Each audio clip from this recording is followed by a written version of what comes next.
Hail, hail, the Celts are here, and what the hell do we care now? We're back from the international dead zone. We've had our first game to kick off the ultra marathon, and it was a tough one. We had to go away to Tynecastle to face the Jam Tarts in a game that never normally goes according to the script. There's normally a few bumps in the road, and it's never easy work for the Hoops. But this was a game of two halves, and it's normally a bit of a cliche, but this game certainly was the case. Hearts definitely showed up to this game with a different game plan that was anticipated, and they huffed and they puffed, and really they got nowhere in the end, and ultimately it was the Hoops and the changes from Brendan Rodgers at half time and in the second half that made the biggest difference. In the video today we're going to crack open the match, see what we've seen unfold, really what are the big takeaways from the game as we now prepare for Bruges in the Champions League. At any point in the video, if you do laugh, you learn, you like something or whatever, please do like and subscribe to this channel for more content like this as we charge on for 18,888 subscribers. I'm pretty sure that's the target anyway. We cannot do this without your support, guys. Get into the comment section. Let me know what your big takeaways, thoughts and feelings are on the Hearts game. I did find it funny at the end of the match where they got Idah and Kuhn to do the post-match interview, and then they told them that Hatate was man of the match. They both seemed pretty surprised. I'll be really interested to see who your man of the match was, and if you're surprised, it was Rio Hatate that took it over the goal scorers and the match winners, as is normally customary. And yeah, let's just get stuck straight into this one. Because we had a few question marks coming into this game off the back of the international break, with so many of the team actually doing some travelling, and we're off the back of one or two little injury niggles and, you know, some player availability issues over the last couple of weeks. Where we're going to show up to this team and play the best 11, where we're going to go out, maybe rotate some players. But Brendan Rodgers started with what I think we would all agree is the recognised best 11. Austin Trusty coming in at centre back with Taylor starting at left back is what the defence ended up looking like, and the midfield basically picked itself, as well as the front three. Although, as we've seen with the substitutions, there might have been an argument for Kyogo to maybe not start this one over like an Adam Idah, for example. But Hearts did not turn up here as expected, the way that even Brendan said himself in the post-match analysis, his comments after the game, that he expected one thing from Hearts and he got quite a different one. And one thing that I thought was quite obvious from the Hearts game, we heard John Robertson echo this as well in the Sky studios at post-match and all the rest of it, is it kind of said this and it kind of didn't, right? But normally, as we know as Celtic fans, the majority of teams for the last 2 or 3 years, if they're going to focus their area of attack in one side of the pitch or whatever, it's almost always down our left-hand side to try and expose Taylor and Scales. And then subsequently, when we are trying to, you know, nullify that and defend it, keep that a little bit extra tight, that then gives us space on the left-hand side to counter-attack, where we're putting Dyson on the front foot. Taylor can pop into weird positions because if they're committing bodies down this side of the pitch, it normally gives a bit of space for these guys to go and do something. And then on the flip side to that, it allows Kuhn to be a bit wide and free, and it allows Johnson to normally be a bit higher up without the fear of anything coming down the opposition's left-hand side or right-hand side terribly quickly. We've allowed then Johnson to get much higher up. But Hearts actually took the complete opposite approach to what we normally see, and in this game they were focusing absolutely everything in the first half, especially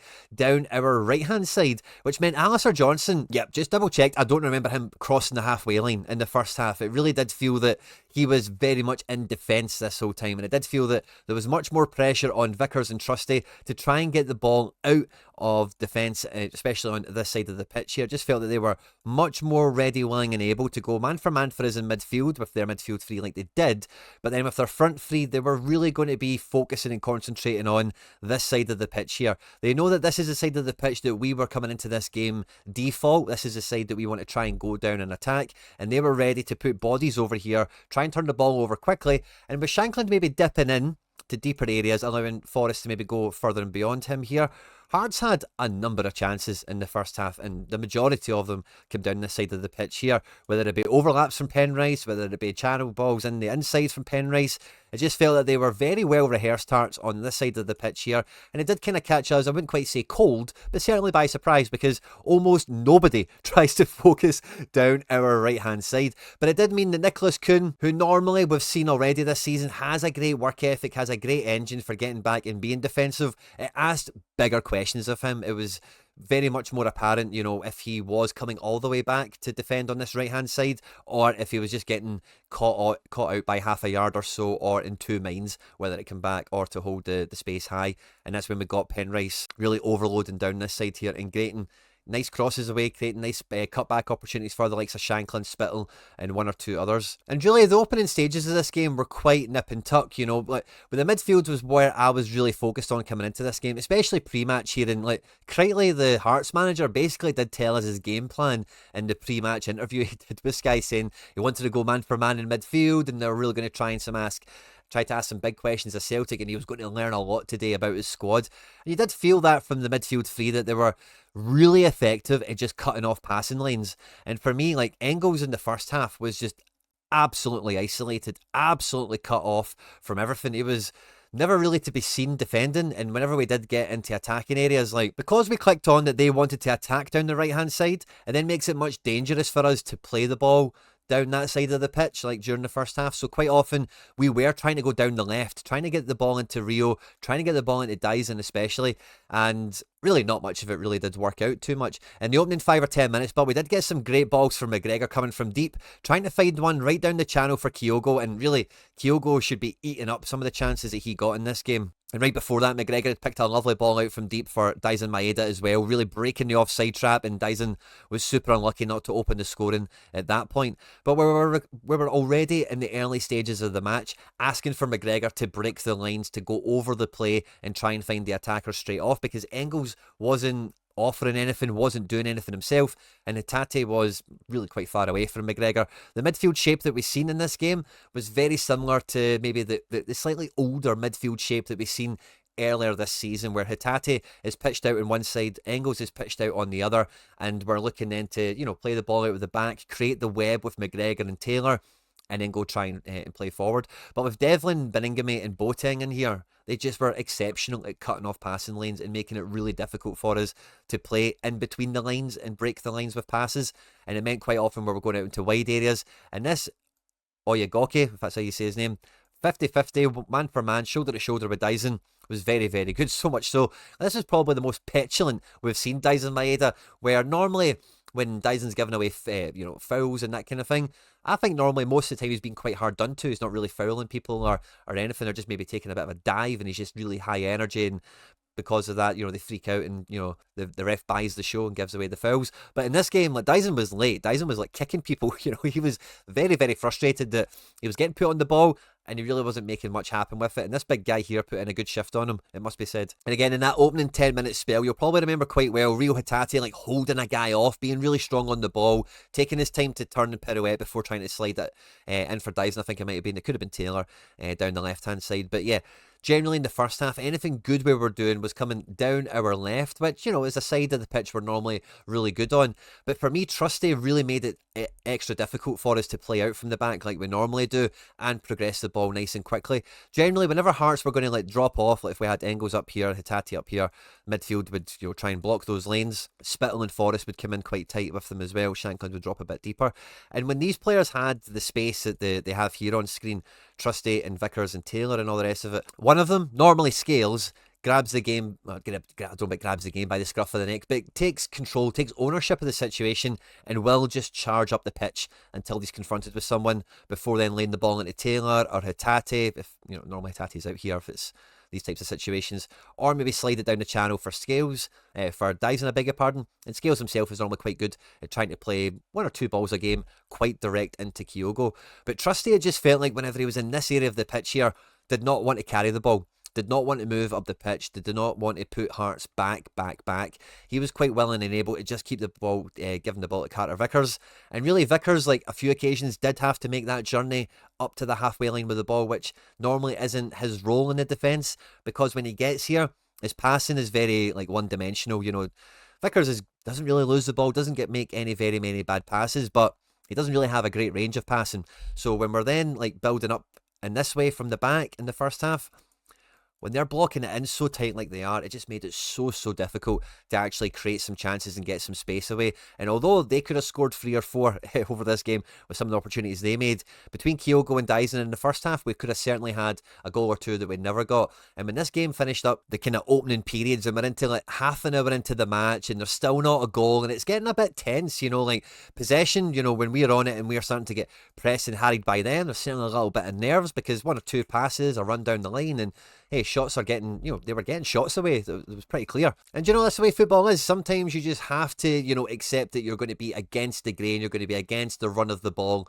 for periods of the match. And Big Schmeichel was absolutely fantastic, but I do think Carter Vickers and Trusty did do really well, like with just being sensible, defending the right areas. And although they got shots away, there was some men that were able to get some space in the box, whether it be Shankland or Spittle or whoever it might be. They weren't in great positions, and ultimately they didn't come from anything. Carter Vickers in the 32nd minute made a last man tackle on Shankland as well, where Shankland's got the ball in and around this area, and Vickers has just tackled him. He just went, no, you're not doing it this time. I'm too close to you. You've made the mistake. And he just got the ball, played it out of the back, and we really did just big brother, big bully them when it came to that kind of no-nonsense angle of the game. And the reason I'm highlighting that is, over the last couple of seasons, like we would have conceded a goal in that first half. And I do think Schmeichel takes huge aplomb, takes huge credit, but I do think Carter Vickers especially did stand up in the first half and was an absolute titan. But with McGregor reverting to that same position that we know and we normally see him in, but he's the deepest lying midfielder, Hatate was coming back to support him. Hatate was like the deeper of the other two midfielders to try and get the ball in tight spaces, a bit of passing movement, running into the channel, that kind of thing. But this old shape, with Engels also hanging out and getting really disconnected from play, it felt that when we were attacking and when we were trying to go forward in the first half, we were a man down. It just felt like there was too many Hearts players in the dangerous areas and we couldn't actually carve something open, make something happen.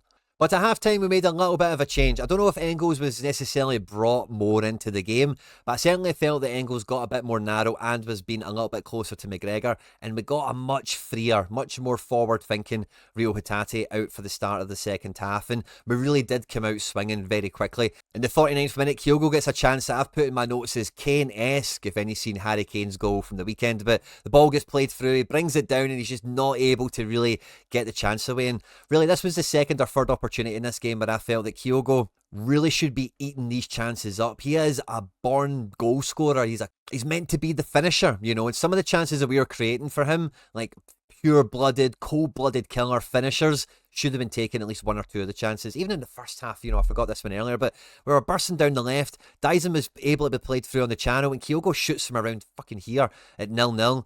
And, when it got to that chance in the 49th minute, I just thought this might not be Kyogo's day, sadly. But on the 55th minute, we broke the deadlock, and it was in no small part down to the change of shape and the change of press that we've seen in the second half, with McGregor being up here to deflect the ball into Kyogo's path, with him just making it really difficult for Hearts to play out from the back, with Hatate, Kyogo, all these guys were really high up the pitch and we were really just being unapologetically in their face. And when you see McGregor in the final third of these games and how effective he is at just reading the play, doing the right thing for the team in all areas of the pitch, I'll say it, I've said it once, I'll say it again, for me this is the sort of midfield shape we really should be seeing in open play more often than not. I think this is where we'll get the most out of Engels, and we'll get even more out of McGregor.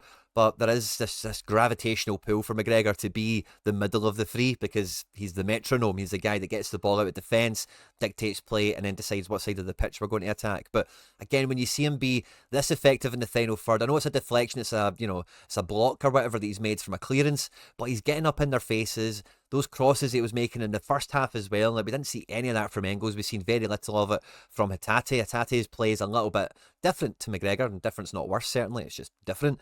And I feel that when we got a bit more McGregor in the final third is when we started to come alive a little bit better. And then really from there, you did feel that the wind gets sucked out of Hearts' sails. At 1-0 up, it just felt inevitable that we were going to go up a gear and kick on in a big way. And, Kuhn's goal that he was assisted for Dyson Idah was absolutely sublime, and it was very much deserved for the team's effort. I don't think Kuhn had really done too much in this game up until that point, but he really did show his class and his quality. And it must be said, I know it was a counter-attack, which is why he's been on this side of the pitch, but that's him breaking down the left, there's a big assumption that really when we're looking at the depth chart and the winger choices that we've got at Celtic, that Kuhn is a right winger and that's the be-all and end-all. But already during his time at Celtic, we've seen that the wingers can swap sides. Kuhn is really effective on both sides. Even when he's on the right, he's not always cutting in to hit with his left. Sometimes he likes to go on the outside. He doesn't mind playing it with his right or hitting it with his left slightly differently. So it was good to see Kuhn being effective really on a totally opposite end of the pitch to what he normally is. And that again, I know it was a counter-attack, so slightly different situation, but we were just a lot more willing to go down the left-hand side and accept, right, okay, well, This is where we don't need to worry about them actually attacking the same way that normally it allows Johnson to get a bit more license and get a bit further up the pitch. So I did feel that that was, a kind of symptom of what we've seen second half.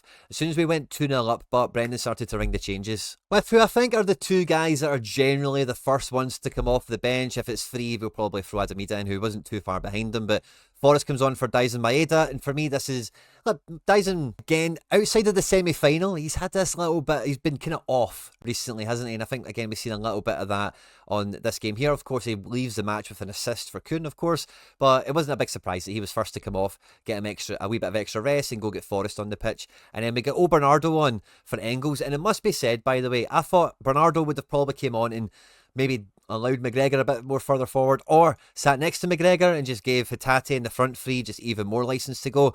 But Bernardo, when he came on, did that really good bull in a china shop effort that he can do and has done before, and I think has gave some Celtic fans a bit of a misconception on really what the main qualities he has is. But what he can do in these types of areas is he's really good at, like I've said that a few times even today in this video, but I've said that enough times, where what Bernardo's fantastic at is similar to maybe one or two of the other players in the team, where in tight spaces where it's 1-2 touch stuff, you've got to be big and strong and make the best decision and advance play forward.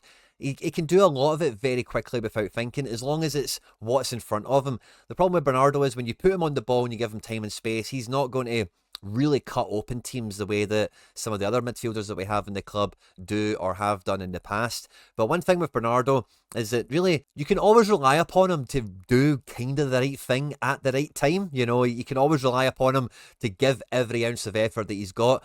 And the thing with Bernardo in this game is Arne Engels doesn't realise that Bernardo is absolutely chapping at the bit to get his spot. Well, I'm sure he does realise it, but I don't think he quite realises how prepared Bernardo is to come off the bench and affect the game and really make a name for himself, stake his claim for the jersey, as it were, and he did his efforts absolutely no harm at all. He gets the assist for Adam Idah's opening goal, for his first goal, to make it 3-0.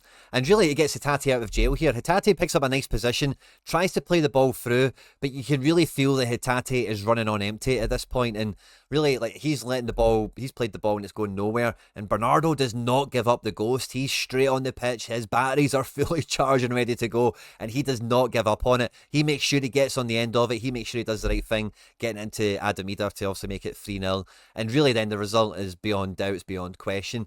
But again, seeing Hatate clearly running on empty, Bernardo been given this advanced midfield position to really make Hearts, go further back in the pitch and not give them the chance to get up the pitch. Kinda did go against us. Because when this big guy Drama comes on and gets the goal to make it 3-1, you have all seen it as well as I have, but he's getting tracked by McGregor and by Hatate. And this is how you can tell that we need that defensive six. Now, of course, we're winning 3-0 at the time. It's no big shakes really at this stage, but McGregor hasn't got that sense, hasn't got that instinct of when to just try and slide tackle, wipe him out, affect the ball, whatever, stop him. But he's running, he's charging through the pitch, he's shaping up to either play somebody in or shoot, and McGregor just wants to jockey and delay and all the rest of it. He does allow Hatate to almost catch up with him, but this guy is just... McGregor doesn't have much of a chance to really defend this, but there's a window, there's an opportunity where he could defend it, but McGregor's running out of energy at this point in the game. Hatate's energy is practically gone, and this guy Drama just will not be caught, and when he gets that bit of space, he's just got that yard, he's got that sight of goal, he's taken his shot, he's made it count, and hey, fair play to him. Clean sheet busted for us, which I'm sure Schmeichel and the defence will be pretty upset about, especially after Ralston almost scored I don't know if I'd call it a beast of an OG, but almost scored a pretty big egg on face OG, and we got away from it. At that point, I thought the clean sheet might have been there, but big Drama here took his chance and, made it count. Yang had a moment quite quickly after coming on where he looked like he could have done something, but other than that, not really much came from Yang at all in this game. But he did feel that Adam Idah and James Forrest have got a good kind of working relationship. So often they come off the bench together, of course, and that was, very evident to see from when Idah's played in James Forrest, where he's maybe tried to get himself a wee shot on goal, but ultimately ends up buying the penalty that Adam Idah goes on to convert to make it 4-1.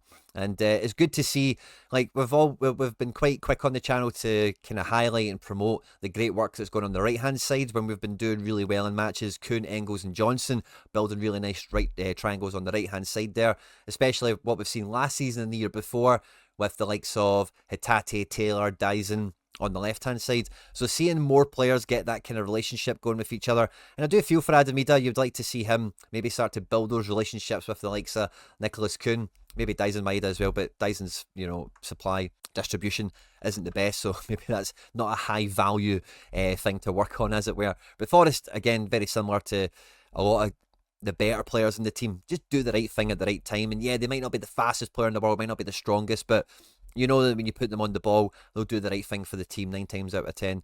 And Forrest done that, for the penalty one. He just makes sure that he's keeping possession, just make sure he asks the defender a big question. And if the defender doesn't trip him up, which Forrest has kind of bought it with how quickly he can bring his standing leg down for the knees to clash, as it were. But if that doesn't happen, he's then got the ball bouncing in front of him, 15 yards from goal or something like that, one-on-one with the keeper essentially, and then he would have had a great chance to strike it for himself to get a goal. So very clean finish to the game, very professional performance overall. And I do think, again, I do feel like I'm on this channel quite a lot, and I'm saying I think that Brendan Rodgers is the one that's made the difference here.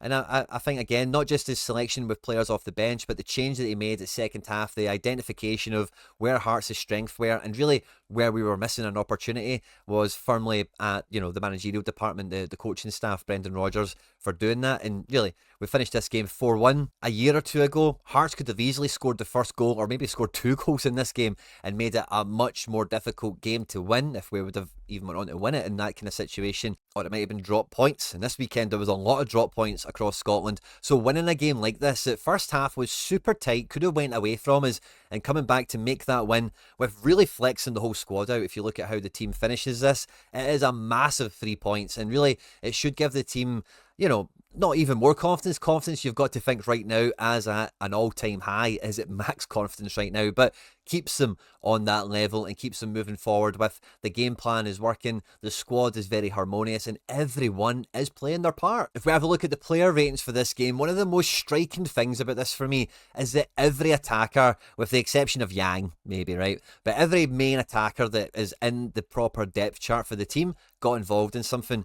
We got a goal from Nicolas Kuhn as he racked in a 79.5 out of a 100 performance here. Again, pretty effective in the final third, although the numbers aren't huge volume. But with only 1 tackle won, no interceptions, you did feel that Kuhn wasn't really winning the ball back as often as we normally see from him. 8 missed passes, generally a decent game from him. The goal definitely elevates his performance on this one. We see Kyogo getting his standard goal that he does against Hearts, but again, 2 big chances missed. Statistical sitters for Kyogo are racking up. Honestly, this guy should be on 30 goals by now this season. And it was this was his 150th Celtic appearance. And I forget what the goal was that he got in this game. Was it his 80th goal or something? He should be on 100 goals by now very easily. He misses so many chances. 4 shots on target, 2 balls played into the box for somebody else. 1 duel, 3 duels lost, 4 accurate passes, 1 missed pass. I know his runs and a lot of the off-the-ball stuff he does is so good, but really for a guy that is meant to be the arrowhead, the guy that's meant to be the finisher, he needs to, he needs some gunpowder in his boots. He needs to actually start smashing the ball into the back of the net a lot more often. Dyson Maeda comes out of this game with 60 out of 100 for his assist as well that he gave for Nicolas Kuhn's goal. He also comes out of this game with a big chance missed. I think that might have been that ball from McGregor quite early in the first half, in the 3rd minute or something. Otherwise, not much for Dyson. 4 fouls against him and he got booked. And then Adam Idah off the bench with 2 goals, 78 out of 100 for the big man, and he got 3 shots on target, and really outside of that, he didn't actually really do anything else to write home about. But the arrowhead forward scores the goals, that's what you want him there for. And with only 15 minutes on the pitch, I know he had a penalty, right, but even before he squared off for Forest, he'll go with the shot, so he could have scored. And for me, that was a nice bit of karma, where he decided to do the right thing for the team, give the ball to Forest, and then it came back to him, and he got the penalty, and he managed to score for himself. Cameron Carter-Vickers is the top-rated player of the match at 91.9 out of 100. He got that last man tackle in the first half on Lawrence Shankland, as we mentioned. 2 tackles, 6 effective clearances, 1 block, no clean sheet bonus on this one. 7 duels won, no duels lost. 116 accurate passes from the big man, only 8 of them getting missed. That's maybe if they went for a throw-in or somebody else then intercepts the pass in front of the Celtic player, Engels or Taylor or whoever it might have been. Some nice long passes, some nice balls into the final third as well. No attacking presence from the big man. But when you compare that to Trusty, you'll see what I mean. Like, we never got the same Trusty. He's picked 112 passes, 4 of them into the final third, 2 of them accurate long balls, 12 long passes into the opposition, or more of these kind of down the line balls for like Dyson or something like that. But we never really got the same presence out of him that I feel that we've had in recent weeks. Maybe a little bit of that has to do with international travel, and maybe, like we've said before with Engels, before coming to Celtic, he was playing 1 game a week. Now, the English Championship is not 1 game a week. You know, they play like 48 games in their season or something, but still, it's definitely a step up in trip. It's a step up in class, and maybe that's starting to show on Trusty in this game. He had an error led to shot. He had a tackle, 4 effective clearances, a block, 4 interceptions, which is lovely. 6 duels won, having lost 3. And again, no final third contributions from him. Alistair Johnston coming off in the 70th minute. Had a bit of a quiet game. Never really got forward too much. He did have 2 balls that went into the box. 1 got a shot away, so it became an attempted assist. But only 50 accurate passes. No duels won. No interceptions. No tackles. Very, very Alistair Johnston, it must be said. And from the outfield, I think Callum McGregor, we've seen great performances from him away from home. He normally has been getting involved in the goals, with goals and assists, especially away from home. But that wasn't to be the case in this one. Involved in a lot of passing, 114 accurate passes for McGregor. McGregor normally clocks like 80 to 90 passes a game, so he was just getting given the ball way more often, a bit deeper, by the likes of Trusty and Carter Vickers. He's won 2 duels, 1 interception. Did he make a tackle? Nope. 2 big chances created, a couple of attempted assists, 1 dribble, one kind of one contest as well. It was a good, solid performance here from the captain. And Bernardo did not too bad. A couple of duels won, a couple of passes. He's obviously got the assist and the big chance created, but he's also won himself a wee tackle. If we have a look at Hatate in this game, he's come out with a lot of balls into the box, but only 1 of them, maybe 2 of them, actually materialising and turning into something. Only 1 duel won for Hatate, 7 duels lost, 15 possession lost. It's normally what you get from him, but we did get 15 accurate final third balls, and if 1 or 2 of them just maybe came off a little bit better. Hatate was really close to getting an assist or 2 in this match, but Big Arnott Engels did, like I say, the square root of nothing in this game. 2 effective clearances, 22 passes, 6 of them were missed, 12 possession lost, 1 duel won, 6 duels lost, 9 balls into the box, which when he's taking corners and that sort of stuff, I say that's kind of a formality, those statistics, but really like a man down performance from Engels in the first half, it must be said. And then I think the last one we'll have a look at, or we'll look at 2 more. We'll look at James Forrest here off the bench. 1 attempted assist, 1 penalty area entries, 1 2 dribbles, only 2 missed passes, 4 duels won, only 1 duel lost. Well done, wee man. 1 tackle won. Good wee effective clearance, bought a foul as well. Good wee shift from him. But Kasper Schmeichel, I think, was unlucky not to get the clean sheet in this game, because as a goalkeeper goes, he made a really good performance in this one. 3 saves, 2 of them from inside the box. I did think it was a little bit more than that, to be honest with you. 50 accurate passes for Schmeichel, 0 missed. Wow. 1 possession lost. It wouldn't have been a pass, so I'm not too sure how he's managed that. Maybe he's just shelled it. Yeah, it's maybe just been a clearance, you know. 1 accurate ball into the final third and 5 accurate long balls that have got over the halfway line or thereabouts. So yeah, good shift for him, by the way. Not 1 missed pass. That is brilliant. And now we get ready for our next test as we welcome Club Brugge to Celtic Park in the Champions League. Club Brugge this weekend had a bit of a headline result as they beat the J-League outpost that's in Belgium, St. Truden, by 7 goals to 0. Looking at everything on here, it's going to be a big game. The next videos on the channel will be previewing Celtic versus Brugge. There's a lot to talk about. I look forward to seeing you on those videos. On screen are now some other stuff that we've made that YouTube thinks you might enjoy. If that Brugge video is out already, it will be here now. Jump into the comment section, hit the subscribe button. Hail, hail, Mon the Hoops, and we'll catch you on the next one.